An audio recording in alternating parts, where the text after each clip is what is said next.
Hello boys and girls, how are we doing? Here we are in 2025, I hope you're all right. Today I'm going to talk about the Anunnaki. I'm going to talk about history and I'm going to talk about a ball of string. I'll tell you all about it on the other side.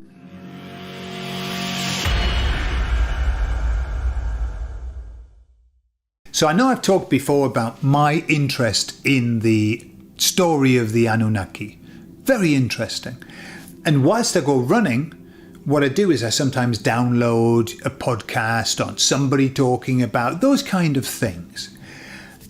Over time, what I've discovered is that the story of the Anunnaki, as transcribed by Sitchin, has a number of holes in it.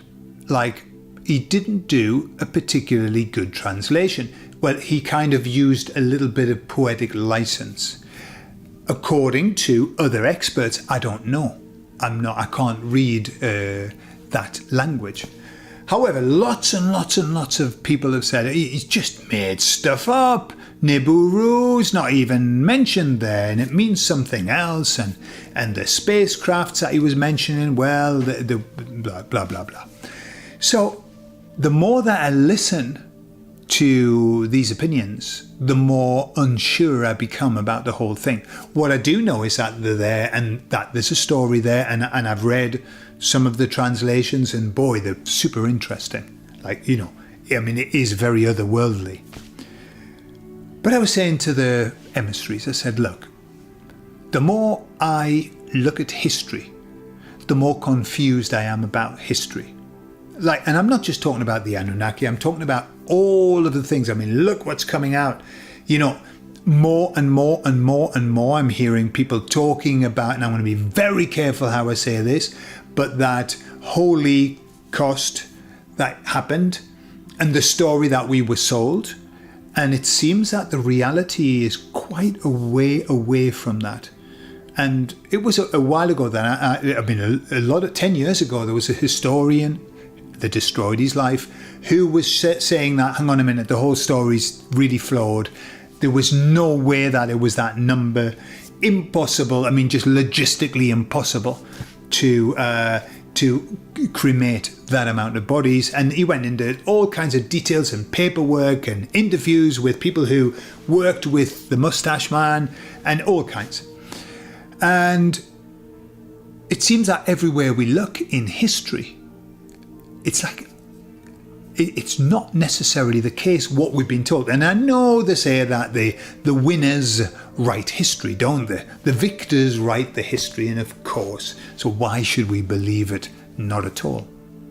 But anyway, I put that to the emissaries and I said, look, I'm just totally confused about the history of you know, all of these stories. I mean, is there any truth in them or what? What's going on?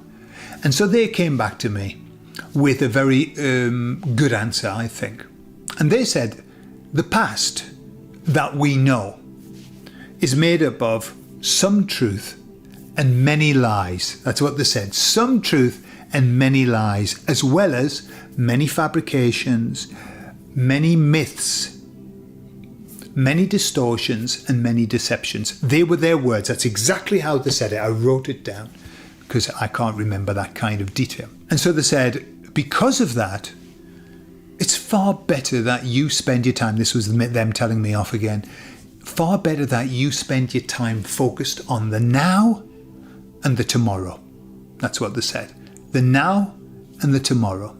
What they then went on to say is, you chose to be here now. You didn't choose to be somewhere in the past. If you'd wanted to go into the past, that's where you would have gone. But no, you chose to be here now. Obviously, they were indicating that we can choose where we want to go on the timeline.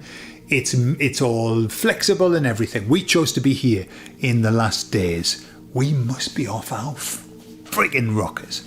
Anyway, we chose to be here in the last days. And they said, you chose to be here. So why are you interested in the past? And it's true. It's true. You know, it is a distraction, isn't it?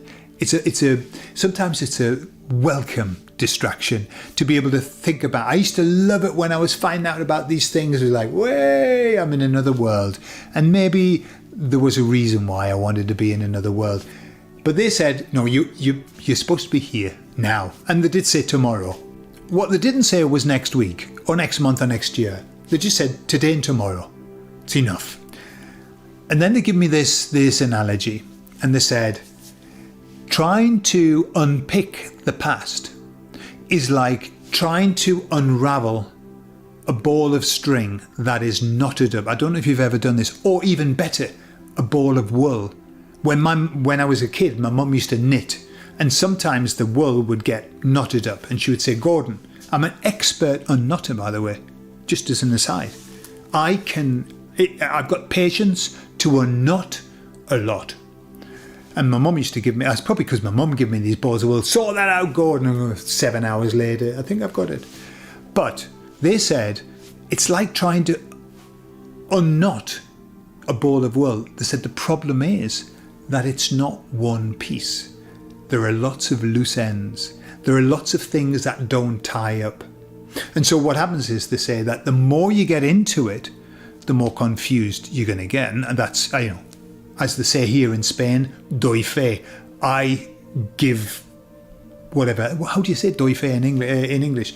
I swear to that. Okay? That's what they said. Don't try and unpick the past, because it isn't. It's filled with, what did they say? Some truths and many lies. And so all that's going to happen is we're going to get ourselves caught up in a meaningless focus that's going to take us away from now, today, and tomorrow. So there you are. What do you think? I mean, I love not history at school. I hated that. That was awful. That was really boring. And it was probably a pack of lies as well. But I do like this, the past stories. It's lovely. It's really nice when I've done past life regressions. They're fun to do, and people are in the past and, what's going on. However, we have chosen to be here now, and it's true. And so we have to focus on the now. And there's plenty to focus on anyway. I mean, there's so much happening. It's incredible. So there you are. I'd like to know your comments on what your opinion is of the past, perhaps of the Anunnaki, and perhaps of Sitchin and his work. Am I wrong by thinking that he invented a lot of it? I don't know. I love you all, and I'll speak to you all later. Bye-bye.